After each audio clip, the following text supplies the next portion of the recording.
Hello, fans. In an effort to boost ratings, we're going to show a clip of Phil Mushnick gratifying himself to the Kid Romeo vignette. And we also have this. I'm Rennie Detour from the Tribune Review. I'm Brian Krause from the Daily News. I'm going to gratify myself to this. Oh my, I should. Well, not in that way. Not the same way Phil Mushnick. It's been done. Joining us as always is Tom Combetti to the far right, and Jim DeBruza. Shaking his head in amazement is what I'm doing right now. Well, Brian, would you like to explain to the viewers what exactly we have here for their viewing pleasure? Incredible art, and I'm not going to gratify myself in the same way as Phil Mushnick. I need to get that across. It just brings me great pleasure to my life, which is hollow. But there you go. This is the first. There we go. This is the first member of the Pro Wrestling Review Wall of Shame. That's right. Can we get a close-up of his teeth? It's Beetlejuice. You're asking a lot of our camera crew. I mean, if the dental industry ever had a Hall of Shame, I think he would be first on the list. Yeah, that's Scott Steiner beating Beetlejuice to death. So. Well, that should lay to rest any people who think we don't talk enough about WCW. We took the time, little Superman there and big Superman there killing them. So of course now we're gonna get email from all these midgets. Well, little people, Brian. Little people. Dwarves. But anyway, I think Scott Steiner destroying him leads us into a nice segue. We're going to talk a little bit about Nitro. We don't ever do that. I know. Rennie, we hate WCW. Oh, well, I didn't get the memo, so I'll just have to play on like I don't know what I'm doing. There's a stretch. Now I'm Jim's sorry, writing something down. So am I supposed to read that? That's your memo, man. We hate WCW. Oh, okay. But anyway, Writing. we're going to go to a clip. They had a 2-hour show, which we all watched. And the main event was Diamond Dallas Page and the returning Booker T against the Steiner brothers. Rennie, you mean to tell me that now there's a show going head-to-head with Raw? Yeah, you know what? It's an interesting concept, really. And as far as I know, you did miss Nitro like everybody else in the entire world did. Booker T will be wrestling Rick Steiner for the U.S. title. So, Booker T comes back, big time, getting a U.S. title shot. So let's just cross our fingers and hope that Booker T can pull some kind of match out of Rick Steiner. But yeah, I mean, that's all well and good, but I think Booker T's beyond that level. I think him contending for the U.S. title regularly, I think is an insult to what he's accomplished. I mean, that's fine if he's going to fight Rick Steiner at the next pay-per-view. He does need something to do, but I'd maybe have that match go to a DQ or something. I wouldn't put Rick Steiner over if my life depended on it, but. I think I would move Booker T into a program with Scott Steiner after this pay-per-view.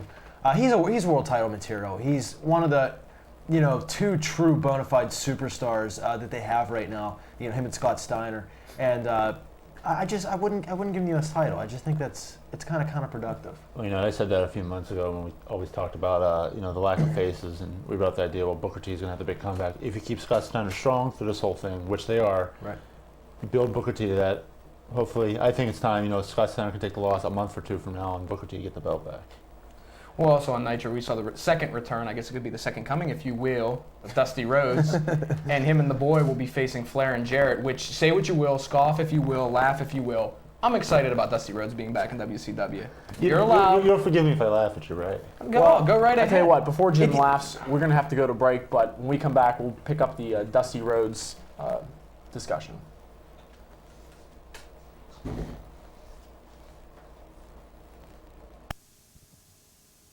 It's over. I've had this craving for pizza all day, and whether it's 12 cheeses, stuffed crust, or whatever, people just don't make pizza anymore that you can eat without a... We'll be sponsoring a Kermit the Frog Bustier show. Stay tuned for that. Anyway, we were talking about Nitro the last segment, and we're going to talk a little bit more about it now. The Cruiserweight Tag Division just keeps going on. And we saw Kid Romeo this week, and it wasn't all that great. I'm shocked. Yeah, I totally disagree. I was glued to the television set. I mean, if I had a nickel for every time he blew a spot, I'd be rich. Yeah, we don't have to do the show anymore. It's funny. I was watching. I've seen a little bit of AJ Styles and Air Paris, but this is really the first real good chance I had to sit down and really watch him. Is it just me, or is Air Paris? And this is really sit down and think about this one. Is Air Paris Sean Waltman without any muscle tone? I was more banking on he looked like Steve Corino without any muscle tone. Oh, that's a good point. Yeah, that's a good point. Hey, take your pick, you know. Yeah, either or. It's just one of those moves by WCW. They put a tag team out there. Not that the guys aren't talented, but there's no seasoning. There's no characters. Who cares? Yeah, that's WCW's problem. And just so put guys on TV. Yeah, like I'm supposed to keep tuning in because Kid Romeo's on. I don't Yeah, think this so. is maybe one of those things I talked about last week. Maybe perhaps this tag team title being a good idea. You know, at first I thought, well, they did have the depth to do this, but you know, when you're putting Air Paris and AJ Styles out there with no seasoning, Is there like you something said- funny about Air Paris? No, nothing. But yeah, but when these guys have no seasoning and they're in there in a qualifying match, yeah, people don't buy into it at all. And it's really a shame too because there is some talent there. Yeah, they're okay, but you know what? Honestly, they remind me of a couple guys you'd see at a PWX. Who, I mean, no offense to PWX, but you know, it just seems like a couple of really good workers on the local scene who, you know, maybe can work a decent match, but really have no charisma and have no real substance.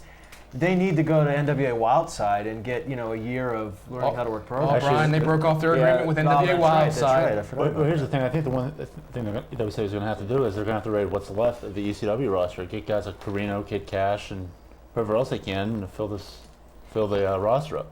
I mean, and even if that's something that you're not going to do, and talked about this while I was watching this pathetic tournament, was the fact that why not before each match have like a small, it doesn't even have to be long, like a little vignette with an interview saying why you're in the tournament, what do you hope to gain from it, what would it mean to you being the first tag team cruiserweight champs, even something so simple, 5 minutes it'll take. But, you know, Craig Leathers can't be bothered, you know, he's too busy playing with a Rubik's Cube. So, to me, it's WCW's own fault that the team that gets crowned champions, it won't mean anything. Yeah, that is a shame. And we did talk about this a couple weeks ago about how much talent that they do have in their cruiserweight division, but perhaps it's not quite enough, you know, to host a tag team title. And I guess that's really the problem. Well, let's turn our attention to the cruiserweight singles title right now. The Shane Helms Chavo Guerrero Jr. feud still going strong. And, Did you call him Chavo? well, yeah, Chavo. Chavo, whatever. No, Who cares? Sorry, it went in this era and didn't. Chavo Guerrero, I apologize. I'm sorry. He thanks you. Yeah, he's watching out there. Sorry. Oh, yeah. But no, that feud seems to be going strong. Apparently, their rematch will be agreed after this week's successful title defense by Guerrero Jr. Well, and Rennie, we were talking about this before the show about let's see if I get it right this week. Shane Helms, right? Yes. You know, just the way he debuted. I'll give WCW props for trying to, you know, actually make his, ring intro, for one, sound more important, look more important. But the Nitro girls aren't the way to go. I'd rather see, for one, Scott Hudson out there dancing. Yeah, acting I like thought a they big fired all the jackass. women.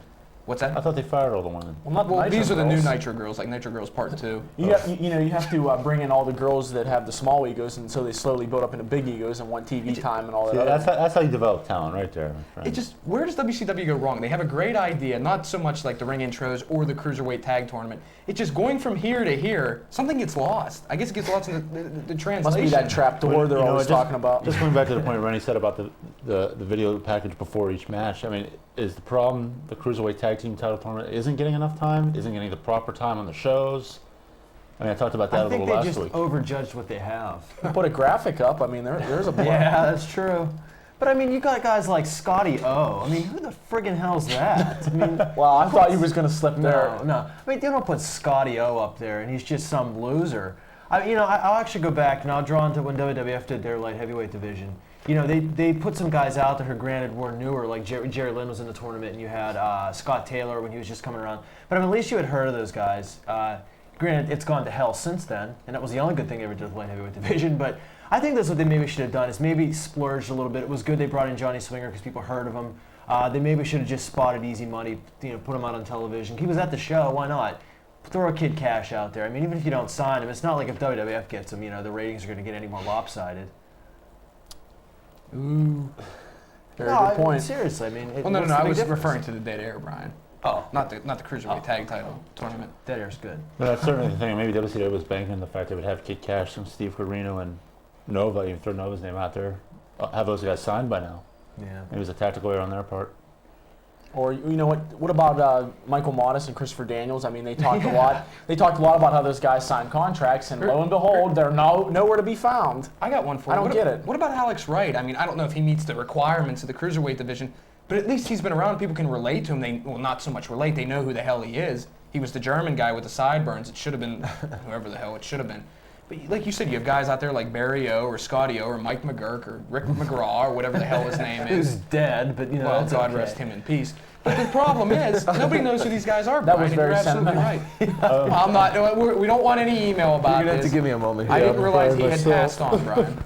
But you know what? Hey, well, here's another guy. In There's a guy. '83, how'd you not know he passed on? I was like 2 years old. There's a Oh, I guy- dated myself. There's a guy sitting at home in Minneapolis, Minnesota, named Lenny Lane, who's done nothing for the past year, who's got all the talent in the world, who's got charisma, he's got a look.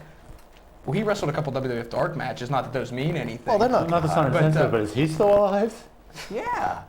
Where the hell's he been? Nobody's giving him a job. That's the point. Well, how People about this? have heard of him. What He's about good. Psychosis? What about La Parka? Now, he's fat. What about Super Callow? You know, he doesn't meet the Yeah. requirements. There are so many guys that could actually give some rub to this division. What about Scorpio? Who? We always talk about He's him, how he fat. never Oh, get well. God. But I mean, at least he's a name. True. I mean, granted, I'm obviously making an Hey, outlandish bring him claim on for here. one Nitro, then plug him in the back of the head after the show's over. They did, At that least to Mark, they did that to Mark Merrow with Tank Abbott. I think Tank killed him afterwards. He's living with Big Al right now somewhere in Minneapolis, Brian. taking turns shaving each other's beards, I guess. Minneapolis, the lost home for forgotten wrestlers. Oh man, that was quite spirited, wasn't it? We didn't even talk about Dusty. I love this. Yeah. My favorite part of Nitro. Our, Something we our could have talked about. script writers and researchers are going to be pissed. But, Yeah. but Well, yeah, that's- we're gonna come back. We actually have some viewer mail. Some people sent us some emails in. We're gonna read them. We're gonna correct the grammar. So come on back after this. see, I'm holding papers in my hand, and I can only mean one thing. Not death threats from Bethel Park. It's A warrant for viewer your mail. arrest. That's right. No, that's the one Tom has, I think. What, a warrant for your arrest? One for my, I don't know why he has it. He, How long is it gonna take us to get served with papers on this show? I wanted to have it on this I'm surprised it show. hasn't happened already. Yeah. Well, I'm surprised it hasn't happened already. Give it time. No, you never know. Well, you want to start their Yeah, I guess. cornball? Yeah, well, hey, it's my show anyway. This one's from Missy, talking about HBK, the Heartbreak Kid, Shawn Michaels. Hey, I tried to watch... In case there's any other HBKs out there we don't know about. He's the show. You forgot about the showstopper, the icon. Yeah, right, whatever else. Yeah, they can still mow. Hey, I'm trying to read here. Sorry. Hey, I try to watch Earth Show every week. Not that it's great or anything, but I'm trying to find out when Michael is really coming back. Of course, referring to Shawn Michaels. All the sites keep saying soon, so I hope somebody can't really get an answer. So I'll be watching Earth Show. So if anybody gets a real answer, how about sharing? Thanks, Missy. Well, Missy, we're not going to tell you because that would mean you wouldn't watch the show anymore. So. Very clever, Yeah, sir. you know. That's Well, no, I don't know if you guys noticed in the past couple of weeks. Man, there sure is a lot of Shawn Michaels clips on the WrestleMania ads. Take that for what it's worth. I hope next week they show Jake Roberts sticking the snake in what's his name's mouth. I can't What, think of Alice it. George Cooper? Wells. George Wells. WrestleMania 1? Well, that was a WrestleMania fatality, not really a Yeah, moment. that's true. It's not his fault the snake suffocated him. So, They did bring Jake Roberts back to life later in the show, but I'm sorry. anything else you want to read? That's about it, I think. Oh, really? Unless you really want me to. We should point out Shawn Michaels did sign a contract extension with the WWE. Well, that's very important. I have two. I'm being You serious. sure you don't want that sarcasm in light? No. There's two letters here. One from Bob and one from Jeff. We don't use last names on the show. About how we don't talk enough about WCW. And you all right? That was just, I don't know, it was a good show. I didn't even know. No one tells me anything. Yeah, how'd that get? You missed that memo too? Yeah. Well. Anyway, if I can continue without being kicked in the throat by a fin. Whatever. You have. Kermit the Dolphin. Yeah. Back to We're- bio class. We're running through this segment, aren't we? Yeah. Two emails about how we don't talk enough about WCW. In short, we've said before, when WCW starts to do stuff that's worth talking about, we will. But, I don't think there's ever been a case when we didn't report on something that happened in WCW. I mean, we talk about Nitro every week, so, if you want us to froth at the mouth over, Rick Steiner, then you have to watch something else like Worldwide, because Yeah. it's not going to happen on this show. The other thing, I got an email about the Lionel Tate case and how we talked about it a little bit on the website, and I read about it in my column. Actually, Jake wants to know if, not Jake the Snake, but a different Jake, wants to know how the case ended up. And actually, Tate's lawyer declined a plea bargain, which would have been like house arrest and probation, and they went ahead with the case, trying to pinpoint wrestling as the cause. And he was ended up being convicted for first-degree murder. So Yeah. we'll see what happens, but You know, Be careful what lawyers you choose. so. You also forgot to add it's all wrestling's fault. Well, yeah, that was the main, you know, the lawyer was pretty much basing his case on that, and the judge laughed at him, which, you know, I'd like to laugh at a lawyer once in a while, but Yeah. I don't have that kind of power. I feel bad for the kid, though. I mean, I don't think that, he intentionally meant to do this to that little girl, but, No, I don't think so either. I think the people that are, actually, handling all this for him just made some bad decisions. How are the parents coming out of this case? I mean, I think there should be some responsibility or punishment doled to them. Well, I mean, the mother of the little girl that was killed, basically her thing has been, we're the victims here, which, you really can't refute that statement. But the mother of Lionel Tate was upstairs sleeping when this happened, so, you can draw your own opinions from that. Well, we're going to jump to another letter. This is from Dan the Beast, who actually is a common poster on our individual message boards on the website. So anyway, he says, hey, your show reeks of awesomeness. That's a copyright infringement, by the way. You all seem to know a lot about wrestling, so I reckon I'd ask you a question. Why is Taka Michinoku's first name spelled in all capital letters? Does Taka stand for something that I am too stupid to realize, or is it something else? I appreciate help. Well, Dan, you're just too stupid to realize. No, I'm really. Actually, that's a good question. Taka, I don't think WWF does it anymore, but his name is, Taka is spelled with all capital letters. Well, in Japan, a lot of the heels will denote that they are a heel by spelling their last name or their first name with all capital letters. Actually, when the great Sasuke turned heel, he did the same thing. He spelled Sasuke in all capital letters. So, boy, those Japanese, I tell you, they are far and away ahead of us as far as wrestling technology goes and getting heels over. I mean, if that's all it took, God, boy. Billy Gunn would have been a friggin' superstar. But no, that's why.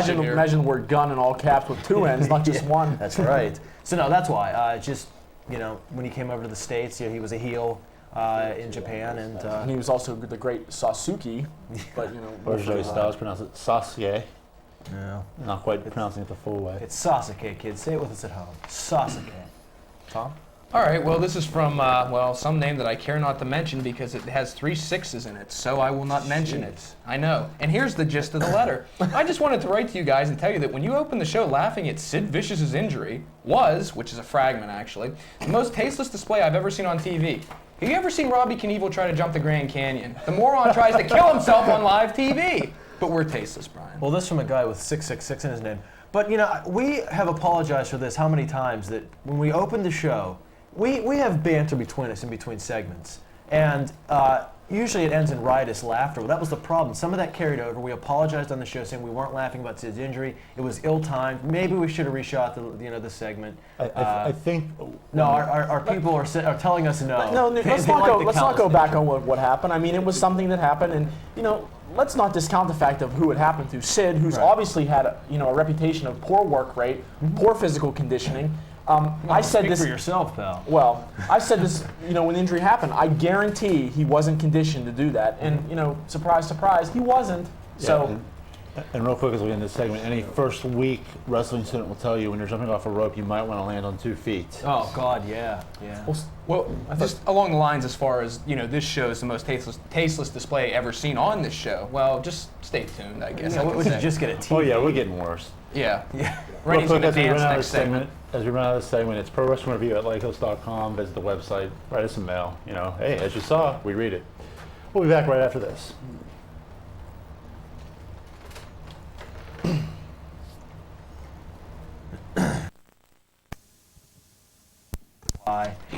This is the Pizza Works Trivia Pro Wrestling Review Contest. Randy, please save me. Okay. We had a lot of emails, but no one won this week. So we're going to post 3 more questions, and They're we're all going to give you idiots. the question for this week on the show. So take it away. Okay, the question is this week. Write it down if you want to. Who did Ric Flair? Go ahead, I'm ready. Who did Ric Flair defeat to win his 3rd NWA World Title? Once again, that's who did Ric Flair defeat to win his 3rd NWA World Title? Before we move on, let's go through the questions from last time. Billy Gunn held the title 7 times. Stan Hansen beat Rick Martel for the AWA World Title. Pat Patterson defeat for the first Intercontinental title. Trick question, he didn't defeat anybody, they just gave him the belt and said it was in Rio de Janeiro. And Bart Gunn defeated in the Brawl for All. Dr. Death, he defeated Bob Holly and Bradshaw. So, And once again, if you answer all 4 questions right, 3 from the website, 1 from this killer show, The original pizza works will suit your needs with 1 extra large pizza with 1 topping, Brian. Yes. 1 dozen wings and a 2-liter bottle of Pepsi, redeemable at Jim. I'm not from this area. Jefferson Hills, Dravosburg, and Findlayville. Exactly. I'm a Greensburg boy. That's all right. I memorized that this week. So, what do you think, Brian? You want to answer? No. I'm not now. I mean, families of questions. pro wrestling field are not eligible. Yeah. Damn it. So 1 entry per household. Not that you'd send 2 anyway. But happy answering and send those emails. Address is at the bottom of the website. That's ProWrestlingReview.com.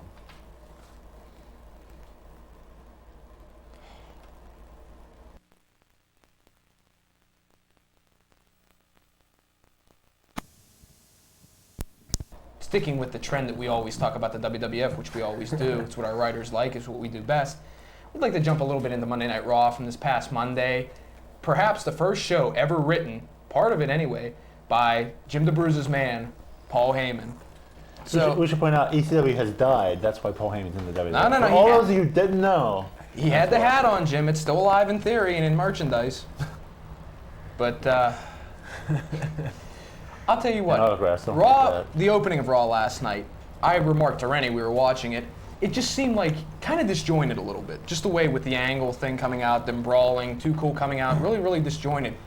And I kind of liked it. It just gave that sense. I can't talk tonight, Brian. It can't give you a real feel. It really seemed like, I mean, obviously it wasn't real, but the Kurt Angle thing really came off like it was real. He really seemed upset, and Obviously moving away from kind of a comedy joke act, like Chris Jericho needs to do, and he's needed to do for the past 12 years, by the way, and drop the lifts also. But not since the days of Austin Bret Hart opening Raw has Raw opened with that kind of just atmosphere, I guess I could say. I'm going to bring up the Trish example. I know we don't want to get into that discussion right away, but the Trish thing, I hate to use the phrase reality TV, but it seemed like there was an edgier feel, especially with that angle and more throughout the show. Some of it was good, some of it maybe could have been improved on, but if Paul Heyman's writing, that's the difference he makes. Well, I mean, let's talk a little bit about Paul Heyman. He sat in for Jerry the King Lawler, and the news broke after last week's taping about him quitting the WWF. His wife, Stacey Carter, a.k.a. the Cat, with a K, was fired for disciplinary reasons, and Lawler quit accordingly. So Paul Heyman sat in. It was rumored over the weekend and posted on our website that he was going to be on Raw as the color commentator. I mean, I don't know. I didn't think he did that bad. I didn't think he and Ross had the kind of chemistry that he and Lawler have had in the past. Obviously, that's not going to happen on the first night. Yeah. But I thought he was okay. I mean, it seemed like he really got off to a very slow start. I don't know if he was just trying to feel his way around. I mean, it seemed like he was at his worst during the women's title match. But I think the whole promotion's at its worst during one well, that's title true, match. especially if Lita's involved. But he really got good during the Trish Stratus angle. And it seemed from that point forward he did a really good job. He did a great job getting Triple H over. He did a really good job getting the main event over. But, there was some points in between. I mean, there was hit and miss with Heyman. I'm going to be a little more critical, and gosh, isn't that a surprise? Holy hell. But, let's see, Paul Heyman and Critical in the same line. yeah, brace yourself, kids. No, it just seemed like at times during this broadcast, he seemed to enunciate every word.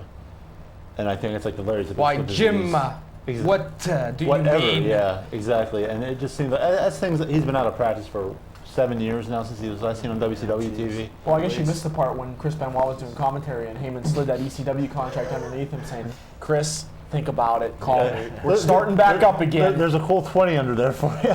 That's why Benoit was silent throughout the whole interview or throughout the whole match. He obviously was considering whether or not to sign it. Get those mall dollars. I'd go for that. Mall dollars are good. Well, let's talk about Paul Heyman. Obviously, isn't going to be the commentator long term. I don't think he wants to be it. I don't think the WWF is interested in him. That's not what they're bringing him aboard for. No. Obviously, writing is the one thing they want out of him. One question we haven't brought up is: do you think Paul Heyman? Let's just say he was burned out with ECW, burned out creatively. Now, how's he going to come into the WWF? Is he ready to come in and get creative again? I mean, he's going to have other people helping him, but does he have any ideas left? Well, here's the thing. He's not trying to balance a budget that has this much money. I mean, he doesn't have to worry about the financial end of it. It was nice of him to get that TNN dig in right off the bat, but now that that's all been settled, I mean, and I've said this before, Paul Heyman has the kind of mind that when he's motivated and when he has nothing else to do, he can focus it on wrestling and make a promotion, what ECW was 5 years ago. Here's another point. Is he always going to ask himself, well, what could I have done differently? And how will that affect what he does in WWF? I wouldn't think so. I mean, he's going from a company in ECW where he lived, slept, and breathed ECW. He took his work home with him on a 24-hour basis. Now, assuming he does sign his WWF deal, which, depending on who you believe or what you read, He's signed. he's going to go in. It's going to happen. Oh, obviously. He's going to go in, probably, obviously, in a writing some kind of a capacity as that goes, do the job, and then leave. I mean, he doesn't have any baggage to carry with him. It's not his company. All he's doing is filling a role. Yeah, but he also, getting back to that, maybe also be harder to break with ECW. Obviously, he's a realist as well. ECW is dead. No, it isn't. There's people out there signing autographs. That was from someone in the crowd that said that. Yeah. But you never know how much left over is on his mind going to the WWF. See, I think that, it's to the point now where there's been how long has this been going on where the status of ECW has been in question? I mean, I think, especially from the way it was on Raw this past week, I mean, it wasn't like a guy who seemed distracted. He seemed into what he was doing. He seemed into the WWF product. I mean, I think that he's a realist, and I think he realizes that he's done what he could, and, it's time to move on to new challenges. Yeah, you're right. I mean, Rennie, you brought up, he had books that he had to balance and that didn't quite get balanced. And yeah, and he had other things to worry about that just really got in the way of the creative process. I don't think that's an excuse. I mean, I think on this show I've even said that, he should have found another way around it. He should have got some people to help him creatively. But now he gets to come in and be a part of a team, a part of a group of television writers, and he gets to add that wrestling perspective into it. And, what better mind would you rather have adding a wrestling perspective than Paul Heyman? And just a little more on that. I mean, Paul Heyman did compete with the WWF and WCW for 6 or 7 straight years with ECW. Also revolutionized the business with ECW, copycatting and so forth and so on. So, I mean, there's that moral victory there. I mean, could it last forever? Probably not. Yeah, So. moral victories doesn't earn you money, though. I mean, Yeah, but you feel good inside. You get that tingly feeling. Moral victories earning the money now. Let's not forget, too, real quick, about Paul Heyman coming in, maybe being a booker, maybe being a TV writer. That takes a little bit of pressure off of Vince McMahon, with the XFL hitting the crapper. So, delicately put. Well, I try to be tactful. So, I mean, that takes a little bit of pressure off McMahon in a sense that he can maybe put more time into other things, right? Yeah, you know what I mean. Well, we're going to come back. We're going to take a look at some clips from this past week's main event, and we're going to talk about the Trish Stratus angle. So please, I beg of you, return. The WWF. We're going to go to a clip here shortly. There was a main event on Raw, as there always is. Stone Cold Steve Austin teamed up with The Rock to face Triple H, the returning Triple H, and Kurt Angle. Rock and Austin teamed up in the past, like about a month ago, but this had a little bit more of a dimension to it with Deborah being introduced as The Rock's manager, obviously leading to the friction heading into WrestleMania. Yeah, and you know what? That's actually, we were talking about whether or not, we can go to the clip at any time now, whether or not Paul Heyman, had his fingerprints in any of the show last night. This was one of those angles that I could see Heyman coming up with. And it wasn't a bad idea. I mean, I'm not crazy about Deborah, and I don't really like her character all that much. Apparently half the crowd, he doesn't want to be the manager, forced into this role. But her team won. I think that's the idea, that she's managing the guy that won. But, I'm going to have to agree with Tom when he says that I don't think this is moving too fast, and I'll tell you why. Because for the last, whatever it's been, 2 months, you hear people always complaining, WWF storylines move too slow for me. There's nothing, they don't do anything with any, and, I tend to agree with that. They sometimes, unlike WCW, they don't just throw stuff out there. They do have backstory and everything to their angles, but they do have a tendency to kind of drag their feet when it comes to certain things. So I don't necessarily disagree with Deborah being put in this position this soon, but the big question is how they're going to follow this up, because you've basically you've done it. She's Rock's manager. She's been exposed as Austin's. Hold on. Wife. She's been exposed as Austin's wife. I called her Mrs. Steve Austin once anyway, so you can forget me for that. Here's the other point. You're also looking at what, 4 weeks to WrestleMania? Yeah, that's the thing. What are they going to do to build on this? Well, getting back to your point, moving too fast. Yeah, you do have to throw Deborah out there. You got to start this angle now. What they're going to do to build it, just continue tension. I think they're going to use her in a role to build tension where I don't think you need it. Yeah, go ahead. Can I bring this up, Your Majesty? Go ahead. Oh, thank you. But Your Majesty, that was well, you agreed nice. with me, so I'm going to have to lay off you. Used to that. It also adds another dimension to Austin's character. For the longest time, all he did was, didn't even care about his matches, low-blowed somebody, missed him about yay much, drank beer. Now, with Deborah, Austin's wife, imagine that, and Jim Ross's boyfriend next to him on ringside. No, in all seriousness, with Austin's wife Austin's there, going to be sent to Tonkin it may, I hate to nitpick here, but it may bring out his insecurities with her as Rock's manager. Like I said, this is really nitpicking, but it's a different side to Austin's persona we've never seen before. Therefore, it might complete him as a character, like Jim Ross completes him. Well, Well, yeah, yeah. What? He's a good announcer. But you know what? There's one thing you have to look at this. At WrestleMania, we've heard a lot of talk about Steve Austin possibly turning heel. Does this kind of set up Austin and Deborah as a team and as a heel team? Well, whatever it is, I mean, you say rushing into it. As far as that goes, The Rock's going to be gone after WrestleMania. So now is the time to do whatever the hell they have to do to turn either Austin heel, The Rock heel, or whatever before he leaves. the only reason I was saying I think they're rushing it is I think they should have started this a couple weeks ago. I mean, this is obviously, it must have been a. But you think the payoff still should have been last seat of Monday? the pants. I mean, it could have been, yeah, sure, it could have been Monday. But I think they should have brought Deborah back 2 weeks ago. Let her reclaim the lieutenant commissioner role, and at least that she's back on television, so it's not like all of a sudden, bam, here's Deborah, and But if it's true that Paul Heyman did have his hands all over this angle, we might not have even seen this, Right. saw this, Well, if that's Paul what I'm Heyman saying, wasn't yeah, involved. seat of the pants. Okay, So there's a lot of a questions. point real quick, and we can move on to other things. About the Austin heel turn and perhaps Deborah heel turn, heel team, which isn't a bad idea. Okay, let's say everybody on the planet knows Austin's going to win the belt. Let's say Deborah turns on Rock. Don't ruin it for everyone. I'm sorry. Let's say Deborah turns on Rock. Her and Austin make a somewhat of a turn there, and they reunite at the end of WrestleMania. Who's going to care about Deborah turning? Is Deborah going to be a concern enough for fans to make this turn worthwhile? I Well, the think concern- sorry, go ahead, Tom. I was going to say the concern for Austin's more than enough. I mean, whether And it's will Deborah or another will it woman. even work for Austin? That I can't depends see on, why. I think that. Go ahead, Tom. I was going to say Austin turning heel. It depends how they do it. I mean, there's so many questions here that need to be answered, and they will be hopefully in time, unless Because Stephanie judging McMahon from is the right. reaction Deborah got on Raw, no, I don't think Well, that was she could one turn. week, Jim. Yeah, don't forget too. Now you have 4 weeks now to build this up into a story that's worth watching. And so then, if Austin does turn heel and Deborah turns with him, then you have that. Well, did they do things right for the 4 weeks? I mean, you put all your cards out on the table, to use a wrestling cliche. Deborah's Rock's manager, and now you got to go from there, and you got to do it right. Good point. Can't say it better myself. I mean, yeah, and just one more point about the Austin heel turn. I think it depends. What Tom and you're asking about how effective it may be. It depends on how they do it. I mean, I could see Deborah turning on The Rock, but they've got to completely obliterate The Rock after WrestleMania. One of those things. Have this be the explanation as to why Rock was put out. Why you won't see him for a little while, and that I think could effectively turn Austin heel. And of course, it's going to depend on what he says the next night on the show too. So. We're going to wrap this up, though. We're going to come right back, and we're going to do our world-class famous rants section. Please return. Yes. As of the time of this taping, there are 2 guys holding the WWF Tag Team titles that, in my opinion, just don't deserve them. A lot of people talk about the Hardys and how they're going to be future stars, and yeah, you see glimmers of that from time to time, but you also see a lot. I personally see a lot of problems.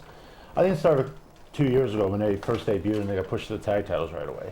We said it then, we'll say it again, they're going to run out of things to do with these guys, and I think you have. Another problem I see is I think the Hardy Boys are running out of things to do in the ring. I mean, they're great when they have ladders, they're great when they have tables and chairs and all these high spots, but you put them in a match where they don't do that stuff, they're very one-dimensional and very sloppy. I just think right now the Hardy Boys have a lot to learn.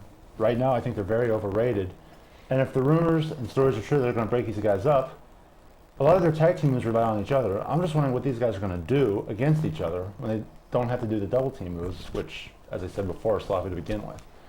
Like I said, I think these guys do have some potential. I think a lot of what I see is just being a little cynical. But I think the best thing to do if you split these guys up, get them in the ring with guys like Dean Malenko, like Taz, like Eddie Guerrero, and just tell the Hardy Boys to calm down a little bit. And I think if they learn to wrestle, they learn to transition, and they mix their high spots well, then I think they can be future stars. Right now, I just find them very overrated. I like you threw Taz's name in there. That was cute. Well, something has to be done with them. Well, I have a huge news bulletin for all you Billy Gunn fans out there. Well, actually, I should say Billy Gunn fan. He competed in I guess, at Jacked/Metal taping against J.R. Ryder. He was a guy in Pittsburgh that Prince Albert almost killed. But I think it's come to a point now. I mean, they've tested Billy Gunn out as Intercontinental material. They've tested him out as heavyweight material in a feud with The Rock. Most recently, feuding with the Big Show, I guess you could say that, for the hardcore title. I think it's time that the WWF gives up on the Billy Gunn project, not to be confused with the Alan Parsons project. I just think the guy's overrated. He's 38 years old. I just think you could be using the TV time. Well, not that he's even getting any TV time. He's currently using Midian's role before he was fired.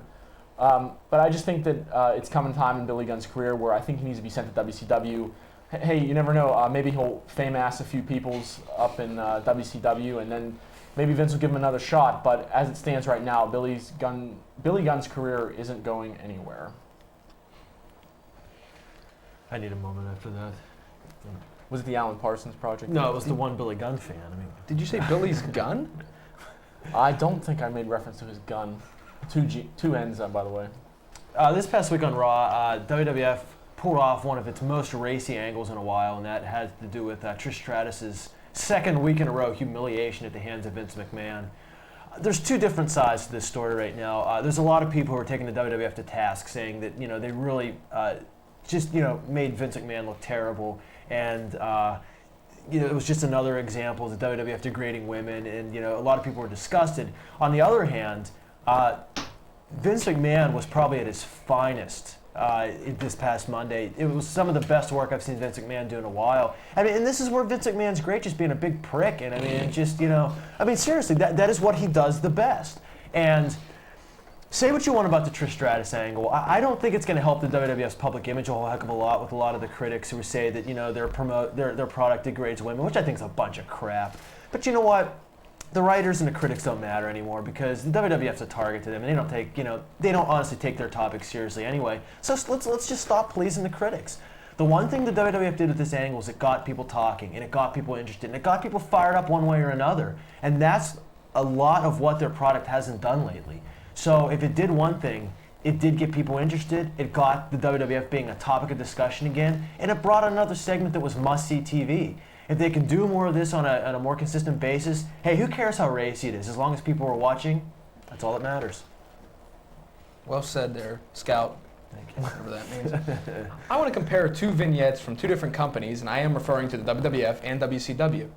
Last Monday on Raw, the WWF ran a WrestleMania 17 promo with Limp Bizkit's My Way, featuring The Rock and Austin. Video, absolutely excellent. The timing of it was perfect, and, well, I'm a big WWF mark, so I could say perfect and magnificent, everything like that. But the point is, the video was great. I liked it, Brian. WCW's, I just want to use this as a recent example, Kid Romeo's vignette that aired the last 2 weeks, I believe, with him squirting suntan lotion on himself and proceeding to jump into a pool head first, but it was 5 feet.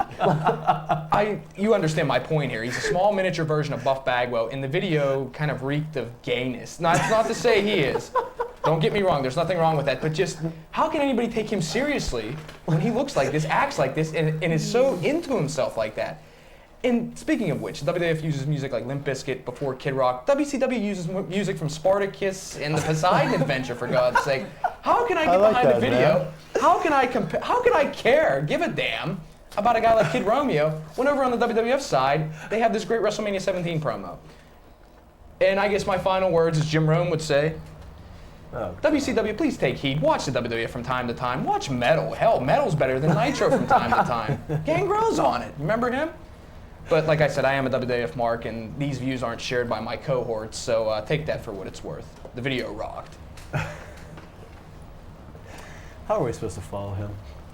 I don't know. I've been trying for years. If you want to read my column, you can pick it up on the newsstands tomorrow, or you can read it on the web. It's www.triblive, hello up there, .com/sports. No topic yet, but I'm sure it'll be wrestling oriented. And you, sir? Poor boy. My column is Sharpshooter. It is in the Daily News. You can check that out on newsstands everywhere, or you can read it on the internet at www.dailynewsbigkeysport.com. And I'll be taking another look at the Trish Stratus situation. And if you're on the internet, can't talk anytime.